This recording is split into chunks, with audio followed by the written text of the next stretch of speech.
안녕하세요. 돈을 공부하는 남자 수페TV의 수페입니다. 이번 주는 금리 인하로 인해서 3대 지수가 모두 최고치로 마감했습니다. 증시는 하늘을 날고 있는데요. 바람이 부는 한 비행은 멈추지 않을 겁니다. 이런 상황에서 현금을 비축해 두는 게 옳은 선택일까요? 반대로 지금 투자를 한다면 어디에 해야 될까요? 주간 이슈 정리와 함께 이 점을 파헤쳐 보겠습니다. 시작 전에 이런 영상을 계속 받아보고 싶으시다면 구독과 좋아요 그리고 따뜻한 댓글 부탁드립니다. 여러분의 관심이 저를 행복하게 합니다. 감사합니다. 이번 주 미국 4대 지수를 먼저 보면요. 다우존스는 0.8% 상승했고 S&P 500은 1.2%, 나스닥은 2.2% 상승이 나왔습니다. 반면에 장기 채권은 1% 하락했는데요. 금리 인하를 진행했음에도 불구하고 채권이 빠지는 건 의외죠. 지난주에 선반영됐던 주가가 하락해버렸습니다. 나스닥이 가장 크게 오른 이유는 빅테크 위주로 상승이 나왔기 때문이죠. 특히 클라우드랑 AI 관련된 기업들이 강세를 보여주고 있습니다. 이제 본격적인 금리 인하 사이클이 시작되면요. 위험자산 선호 현상이 뚜렷하게 나올 걸로 보입니다. 이번 주 S&P 500을 보면요. 신고가를 경신한 기업들이 꽤 많이 나왔습니다. 주의 깊게 봐야 될 기업 4개만 정리해보면요. 첫 번째는 크라우드 스트라이커입니다. 한 주 동안 15.2% 급등이 나왔는데요. 월가 예상치를 넘는 비전을 제시했습니다. 팔로알토와 함께 사이버 보안은 앞으로도 꾸준히 성장할 걸로 보이고요. 두 번째는 신제품을 출시한 애플입니다. 4.9% 상승했는데요.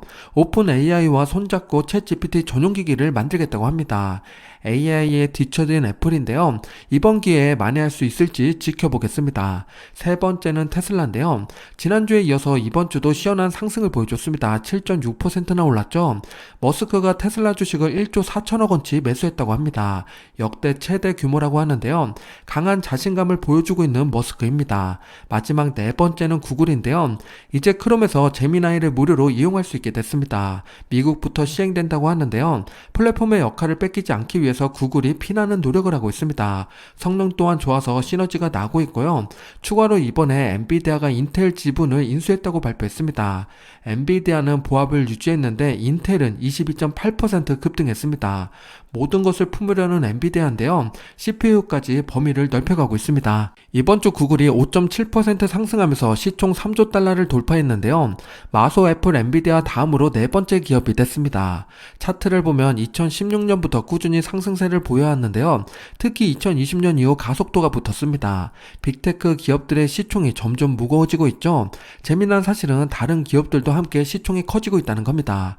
즉 돈이 풀린 만큼 기업의 가치도 올라가고 있는 거죠. 이럴 때는 우리의 자금이 투자된 상태로 있어야 자산이 증식되게 됩니다. 다음 시총 3조 달러 후보는 아마존인데요. 언제 도달할지 지켜보겠습니다. 테마 ETF 바로미터를 보겠습니다. 왼쪽에 있는 섹터를 먼저 보면요. 신고가를 경신한 섹터가 4개나 나왔습니다. 정보기술, 금융, 커뮤니케이션, 소비순환재인데요. 이 중에서 가장 크게 오른 건 역시 기술주죠. 3% 상승이 나왔습니다. 가운데로 넘어와서 가치랑 성장을 보게 되면요. 대형주는 모두 신고가를 경신했고요. 중형 가치주는 0.5% 오르는 모습입니다. 바로 아래 배당 쪽을 보게 되면요. SCHAD가 지난주에 조정을 받았었는데 이번 주에도 0.5% 추가 하락이 나왔습니다. 최고점 대비 하락률 8%가 됐는데요. 성장주 대비 가치주가 힘이 참 없는 모습입니다.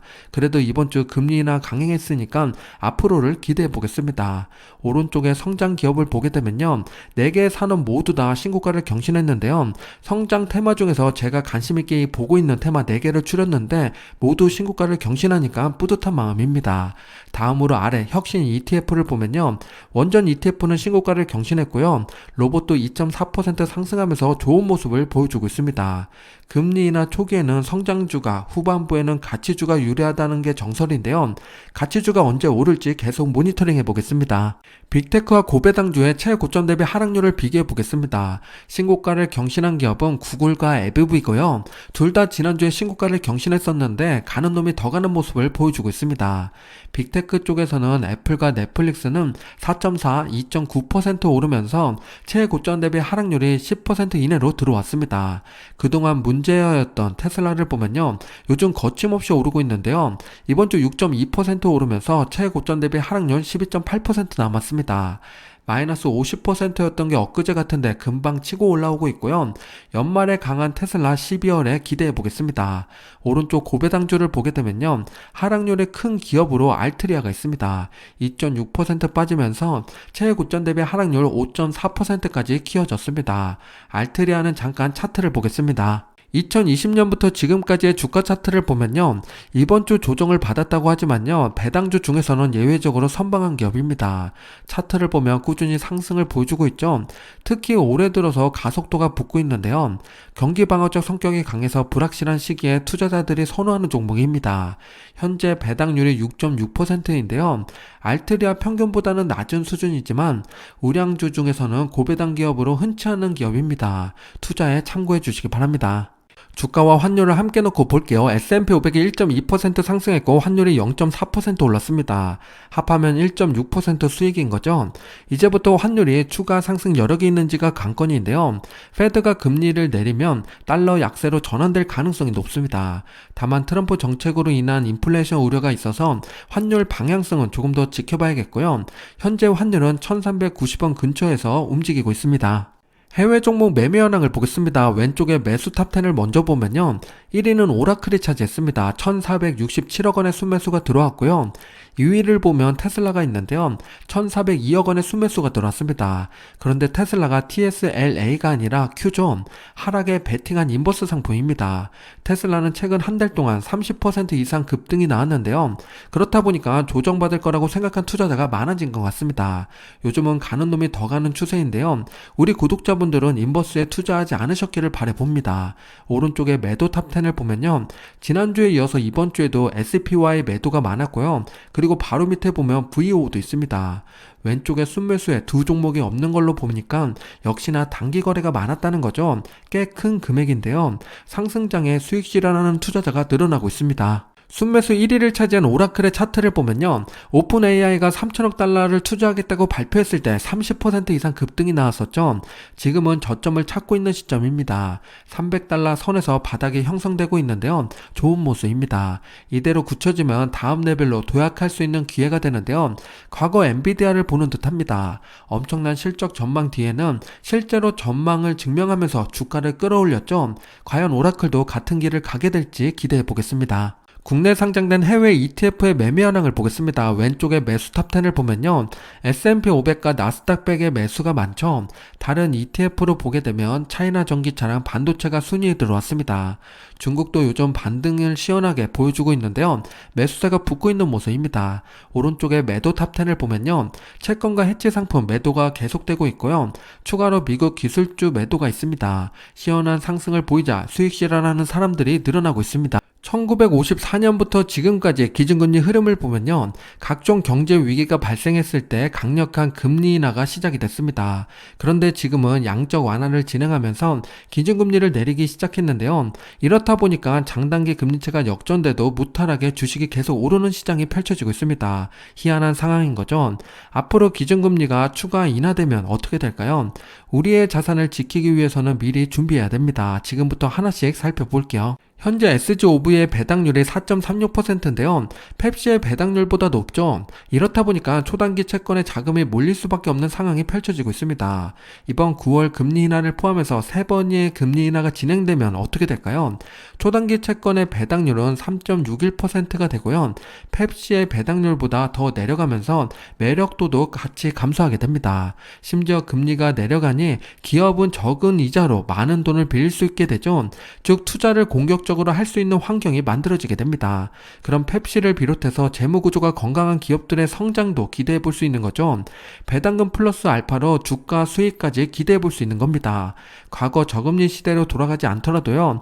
중금리 수혜를 받을 수 있는 시점입니다. 그럼 S&P 500에서 배당률이 높은 기업 10개를 추려보면요. 친숙한 기업들이 꽤 많죠.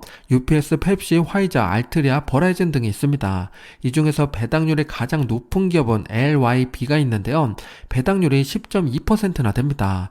이 기업이 뭐하는 회사인지 투자할 만한 가치가 있는지 살펴보겠습니다. LYB는 라이온 델바젤이라는 회사인데요. 이름은 좀 어렵지만 하는 일은 간단합니다. 우리가 매일 쓰는 플라스틱병, 장난감, 자동차 부품 같은 걸 만드는 회사인데요. 플라스틱은 기름에서 뽑아내는 화학 물질로 만들어집니다. 라이온 델바젤은 이런 재료를 튼튼하고 안전하게 만들어서 다른 회사에 판매하고 있습니다. 그럼 그 회사들이 우리 생활에 필요한 물건을 만들 수 있는 건데요. 또한 요즘 환경도 중요해진 만큼 버려진 플라스틱도 재활용하고 있습니다. 라이온 델바젤이 리사이클 기술에도 힘쓰고 있습니다. 기업의 실적을 체크해보면요. 아쉽게도 매출은 감소 추세에 있습니다. 이렇다 보니까 주가가 많이 하락해서 배당률이 올라온 거죠. 다행인 것은 EPS는 조금씩 살아나고 있는데요. 매출도 하락폭이 점점 줄어들고 있습니다. 턴어라운드의 기회를 노려볼 수 있는 시점인데요. 금리 인하와 맞물려서 방향 전환을 하게 될지 지켜보면 좋겠습니다. 2020년부터 지금까지의 주가를 보면요. 팬데믹 이후에 크게 상승이 있었죠. 100달러가 넘었던 주가가 현재를 보면 52달러까지 내려왔습니다. 주가는 반토막이 났지만 배당률이 2배로 증가한 상황인 거죠. 현금 흐름이 더 안 좋아지면 배당 컷도 염두에 둬야 됩니다. 현재 11년째 배당을 늘려온 기업이니까 그럴 가능성이 좀 적은 상태니까 투자에 참고해 보시기 바랍니다. 조금 더 우량한 기업에 투자해볼까 생각하시는 분들도 계실 것 같은데요. LYB 말고도 다른 우량한 회사를 검토해보셔도 좋습니다. 각각의 고배당 기업이 속한 산업과 이슈를 점검해보고요. 이번 금리 인하에 수혜받을 회사가 어딘지 공부해보면 좋습니다. 배당과 성장 투자의 비중을 고민하는 분들도 계시겠지만요. 요즘같이 증시가 시국가를 경신하면 현금 비중을 고민하는 분들도 있을 겁니다. 현금을 10% 채울까? 큰 위기가 올지 모르니까 30% 늘려야 될까 고민이시죠? 현금 비중 10%가 우리 계좌 수익률을 어떻게 변화시키는지 한번 계산해 보겠습니다. 1928년부터 96년 동안의 데이터를 분석한 내용을 보면요. S&P 500 100% 투자한 것과 현금 10%를 섞은 걸 비교해봤습니다. 5년 투자 시에는 둘의 수익률 차이가 1.1%인데요. 10년 투자에도 비슷합니다. 1% 차이가 나는데 그런데 30년, 40년 넘어가면요. 수익률 차이가 0.7%로 줄어듭니다. 장기 투자 시에는 현금 비중 10%가 그렇게 큰 포모를 만들지 않는다는 거죠. 10% 현금으로 밤에 꿀잠을 잘 수 있게 된다면요. 그렇게 하시는 게 좋은 겁니다. 그런데 현금의 비중을 20%, 30% 늘리면 그건 수익률에 치명적인 약점이 될 수 있습니다. 현재 MMF 시장의 자금을 보면요. 최근에 급격하게 증가했죠. 팬데믹 이전보다 2배 이상 증가한 상태입니다. 7조 달러가 현금성 자산에 머물러 있다고 하는데요. 너무 큰 금액 아닐까요? 팬데믹 이후 돈이 많이 풀렸다고 하지만요. 기회만 엿보다 현금만 쌓이는 건 아닌지 생각해 봐야 됩니다. 지금까지는 초단기 채권이 이자가 높아서 다행히 물가 상승률을 커버할 수 있었는데요. 앞으로는 금리가 내려가면서 그것도 어려워지겠죠. 양대가 움직이기 전에 나의 관점에서 먼저 투자 전략을 세우는 게 중요합니다. 비레커먼은 넷플릭스, 메타, 우버 등 다양한 기업을 싸게 매수한 걸로 유명하죠. 아쉽게도 매도 타이밍이 좋지 못한 경우도 있지만 기업은 참 잘 고르는 것 같습니다. 그런 그가 얼마 전 포브스에 나와서 토론을 한 적이 있는데요. 그의 투자 인사이트를 엿볼 수 있는 좋은 기회였습니다. 이번 주 기사랑 토론에서 나온 내용을 정리해보면요. 비레크먼이 어떤 회사를 좋아하는지, 지금 매력적인 기업이 어딘지 파악해 볼 수 있습니다. 지금부터 그가 매력적으로 보고 있는 기업이 어딘지 분석해 볼게요. 비레크먼의 투자 스타일은 크게 세 가지로 나눠서 볼 수 있는데요. 지속 수수료, 버핏 모델, 저평가 발굴입니다. 하나씩 살펴볼게요. 첫 번째 지속 수수료를 볼게요. 쉽게 이야기하면 꾸준히 돈이 나오는 구조를 만들어낸 기업을 말하는 건데요. 예를 들어 노열티, 플랫폼, 프랜차이즈, 자산운용 등이 있습니다. 이런 기업들이 현금 흐름이 탄탄하기 때문에 경제적 해자를 갖춘다면 매력도가 급상승하는 경우가 있습니다. 비레크먼이 투자한 기업을 보면요. 우버, 버거킹, 치폴레, 힐튼 등이 있습니다. 이 중에서 치폴레 투자로 큰 수익을 챙긴 경험이 있죠. 지금은 어느 회사를 탐하고 있을까요? 바로 뒤에서 보겠습니다. 그 기업은 바로 우버입니다. 비레크먼의 보유 비중 1위를 차지하고 있는 회사인데요. 그는 우버를 단순 택시의 회사로 보지 않고요. 전 세계 수많은 사람들이 이용하는 플랫폼 회사로 인식하고 있습니다. 우버는 택시, 음식 배달, 트럭 운송 등 다양한 사업을 하고 있는데요. 이런 사업은 한번 자리를 잡으면 꾸준히 돈을 벌 수 있는 구조입니다. 앞에서 이야기한 지속 수수료에 대한 포인트인 거죠. 이런 점을 고려해서 비레크먼은 우버가 지금 저평가됐다고 이야기합니다. 미래에 훨씬 더 큰 회사가 될 거라고 생각하고 있습니다. 우버 주가 차트를 보면요, 최근에 크게 오른 걸 알 수 있습니다. 빌 에크먼의 투자 아이디어가 맞았다는 증거죠. 그는 우버가 앞으로 더 성장할 걸로 판단하고 있어서 포지션을 그대로 유지하고 있습니다. 치폴레도 7년에 걸쳐서 매도했듯이 갑자기 매도하지는 않을 것 같은데요. 과연 우버가 큰 성장을 이뤄낼지 관심 있게 지켜봐야겠습니다. 두 번째는 버핏 모델입니다. 워런 버핏이 1965년에 버크셔 해서웨이의 지분을 49% 인수했습니다. 그러면서 단순한 보험회사가 지금의 투자 지주회사가 된 거죠. 빌 에크먼은 버핏을 벤치마킹하면서 비슷한 전략을 준비하고 있습니다. 하워드 슈즈의 지분을 47% 인수한 건데요. 하워드 슈즈는 부동산 개발회사입니다. 이를 기초로 두고서 지주회사 형태로 키우려는 전략을 펼치고 있는데요. 리틀 버핏다운 모습입니다. 이게 과연 성공할까요? 성공한다면 하워드 슈즈는 저평가됐다고 볼 수 있습니다. 관심 종목에 넣어놓고 봐야겠습니다. 마지막 세 번째는 저평가 기업을 발굴하는 건데요. 이번 포트 공개에서 에크먼이 아마존과 구글을 대량으로 매수했다는 기사가 많이 나왔습니다. 그런데 기업의 지분으로 보면 정말 많이 담은 회사가 있었는데요. 한 기업의 지분을 19.6%나 담았습니다. 시총이 작다 보니까 빌 에크먼의 포트 비중에서는 그리 큰 포지션을 차지하지 못했는데요. 이 회사는 어딜까요? 빌 에크먼의 말로는 이 기업은 앞으로 6배 이상 오를 거라고 합니다. 어떤 회사인지 바로 뒤에서 볼게요. 그 기업은 바로 허츠입니다. 허츠는 미국에서 본사를 둔 세계적인 렌터카 회사입니다. 1918년에 설립돼서 100년이 넘는 역사를 가지고 있는데요. 공항과 도심을 중심으로 전 세계 150국에서 렌트 사업을 하고 있습니다. 여행객이나 출장자뿐만 아니라 기업 고객에게도 차량을 제공하고 있고요. 최근에는 전기차와 친환경 차량을 늘리면서 변화에 적응해가고 있습니다. 2020년 코로나19 때 파산 위기까지 있었지만요. 구조조정 이후 다시 회복하고 있습니다. 글로벌 시장에서 여전히 가장 잘 알려진 렌터카 브랜드 중에 하나로 자리 잡고 있습니다. 허츠의 주가 차트를 보면요, 정말 크게 하락했죠. 30달러 넘던 주가가 현재 6.7달러가 됐습니다. 에크먼은 여기서 기회를 본 거죠. 100년 넘는 역사를 가진 글로벌 렌터카 브랜드가 이름값과 네트워크는 그대로 살아있다고 합니다. 여행 수요가 다시 살아나면 허츠가 반등할 수 있는 기회라고 보는 건데요. 게다가 팬데믹 이후에 차 공급이 줄면서 렌트카 가격이 올랐다고 합니다. 수익성이 좋아지는 구조가 만들어진 거죠. 허츠가 전기차를 도입하고 새 전략까지 내놓자 에크먼은 위기를 기회로 바꿀 수 있다고 확신한 듯한데요. 그래서 그는 허츠에 과감하게 투자하고 있습니다. 빌 에크먼의 목표가는 30달러인데요. 지금보다 347% 성장 가능성이 있다고 내다보고 있습니다. 지금까지 빌 에크먼의 투자 스타일 3가지 포인트를 말씀드렸는데요. 우리 구독자분들의 스타일과 잘 맞나요?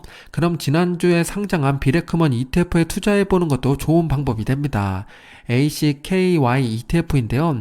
오른쪽 투자 기업을 보면요. 그가 현재 투자하고 있는 회사들을 모두 담고 있습니다. 비중도 동일하고요. 역시 우버가 가장 큰 비중을 차지하고 있습니다. 관심 있는 분들은 참고하시기 바랍니다. 추가로 이번 주에 나온 우버 관련된 기사 하나를 공유드리면요. 우버와 테슬라가 협업하기로 했습니다. 내용을 간단히 살펴보면요. 우버는 트럭 운송 플랫폼 우버 플라이트를 운영하고 있는데요. 미국 전역 화물 운송을 연결하고 있습니다. 이번에 테슬라와 손잡고 전기 세미 트럭을 대량으로 도입하기로 했는데요. 디젤 트럭보다 연료비와 정비비를 크게 줄일 수 있게 됐습니다. 테슬라가 충전 인프라까지 제공해서 운영 효율도 높아질 걸로 보이고요. 우버는 운전사에게 화물 계약을 보장해서 안정적인 수익 구조를 만들고 테슬라는 세미 판매를 확대할 수 있게 됐습니다. 이번 협력은 물류 산업의 친환경 전환을 가속하는 중요한 계기가 될 전망입니다. 머스크와 에크먼 둘은 서로에게 도움되는 협업을 진행한 걸로 보이는데요. 그런데 우버의 주력인 택시 분야를 보면 정반대의 모습이 그려집니다. 요즘 핫한 테슬라의 로보택시는 우버의 강력한 경쟁 상대죠. 오늘의 아군이 내일의 적군이 될 수 있습니다. 자율주행 택시가 도입되며 우버는 사라지게 되는 걸까요? 에크먼도 이런 상황을 알고 있을 텐데요. 그가 왜 우버를 계속 투자하고 있는 걸까요? 빌 에크먼의 속마음은 알 수 없지만요. 우버의 강력한 플랫폼을 믿고 투자하는 건 확실합니다. 그가 생각하기엔 테슬라의 로보택시도 우버의 플랫폼으로 들어올 수 있다고 생각하는 것 같은데요. 글로벌 확장을 고려하면요. 기존 플랫폼을 선호하는 소비자가 많기 때문에 가능한 이야기입니다. 하지만 테슬라도 자체 어플을 만들어서 현재 사용 중에 있는데요. 단기적으로는 혼용될 수 있지만 길게 보면 공존할 수 없는 부분입니다. 테슬라는 무엇 하나 놓치고 싶지 않은지 보험부터 플랫폼까지 자체적으로 모든 것을 해결해 가고 있습니다. 테슬라에 가까운 미래에는 미국의 자율주행이 도입되는 거고 먼 미래에는 로봇이 우리의 일을 대신하는 것입니다. 그날이 언제가 될지 아직은 알 수 없지만요. AI 시대가 시작된 만큼 언젠가 그날이 올 거라는 것은 모두가 알고 있습니다. 주식 투자는 멋진 비전이 실적으로 바뀌는 과정을 지켜보는 거죠.